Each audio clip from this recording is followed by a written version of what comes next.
The Garbage Man and the Stray, a tale of compassion. It was just another freezing morning in Detroit when James Carter, a 56-year-old sanitation worker, climbed onto his garbage truck. He had worked this job for nearly 2 decades, hauling away what the city discarded, cleaning up after those who barely noticed him. But James didn't mind. He believed that every job had dignity, even if the world often failed to see it. As he made his rounds down an alley behind a rundown apartment complex, something unusual caught his eye: a frail, shivering dog curled up inside an overturned garbage bin. The pitiful creature was coated in grime, its ribs jutting out beneath patches of matted fur. James's heart clenched. He knew that Detroit streets weren't kind to strays, especially in the dead of winter. James hopped off the truck, approached carefully, and extended his hand. "Hey there, buddy," he murmured. The dog lifted its head weakly, its brown eyes filled with exhaustion but devoid of aggression. Instinct took over. James removed his thick work jacket and wrapped it around the trembling animal. He didn't think twice. He couldn't just leave it there to die. The cost of kindness. When James arrived at the city's animal shelter, cradling the dog in his arms, the staff looked at him with a mix of surprise and wariness. A garbage man bringing in a stray wasn't exactly routine. "I found him in the trash," James explained, his voice thick with emotion. "He deserves a second chance." A young veterinarian named Lisa gently took the dog from his arms, noticing something buried beneath its dirty fur. "Wait a minute," she muttered, her fingers brushing against a collar. A metal tag dangled from it, half hidden under filth. She wiped it clean, and as soon as she read the engraving, she gasped. "Max," she whispered, eyes widening. She turned to a coworker. "Get Officer Reynolds. Now." James stood there, confused. A moment later, a man in a police uniform rushed in. When he saw the dog, his face drained of color. "Oh my God," Officer Reynolds breathed. He knelt down, his hands trembling as he reached for the dog. "Max. It's really you." A staggering revelation. James watched, stunned, as the officer's eyes filled with tears. Lisa turned to James, struggling to find words. "This dog, he's been missing for almost 3 years. Officer Reynolds lost him during a house fire.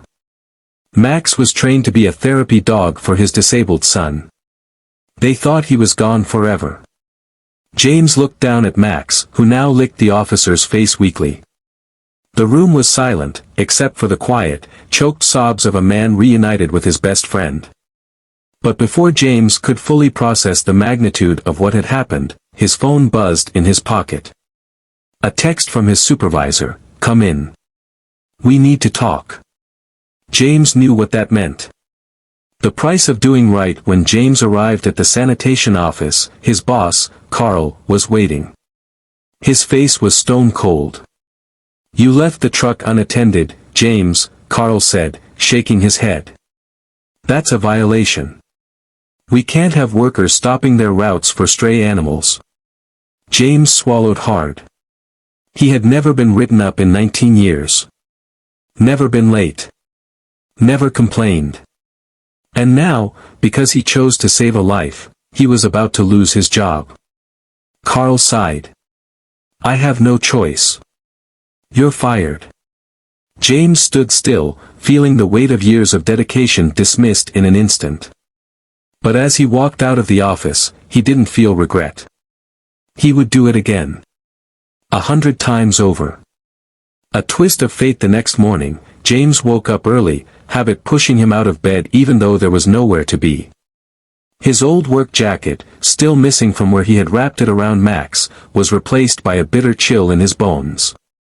Then, his phone rang. An unknown number. "Mr. Carter," a familiar voice. "It's Officer Reynolds." James hesitated. "Yes, I need you to come down to the station." When James arrived, he found Officer Reynolds, Lisa from the shelter, and a group of people waiting for him. The officer stepped forward, smiling. "Wanted you to meet someone."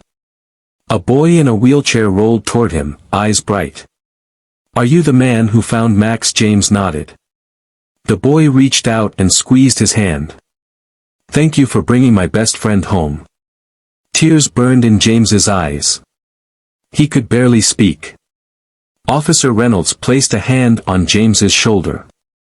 "I heard what happened with your job. That's not right." He paused. "Listen, we've been looking for someone at the department. Someone reliable. Someone good. How'd you like to join our team?" James blinked. "You mean a job, James? With benefits? With respect?" Lisa stepped forward. "And the shelter wants to name a rescue program after you for people who step up when others turn away." James let out a breath he hadn't realized he was holding. He had spent his whole life picking up what others threw away. And now, because he had stopped for one small, discarded soul, his own life had been given back to him. A legacy of kindness. James Carter never returned to the garbage truck. Instead, he built a career helping others, first at the police department, then as an advocate for animal welfare. His story spread, inspiring countless people to act with kindness, no matter the cost. And in a warm home across town, a boy and his dog, once separated by tragedy, were reunited, all because a garbage man refused to ignore what others had abandoned.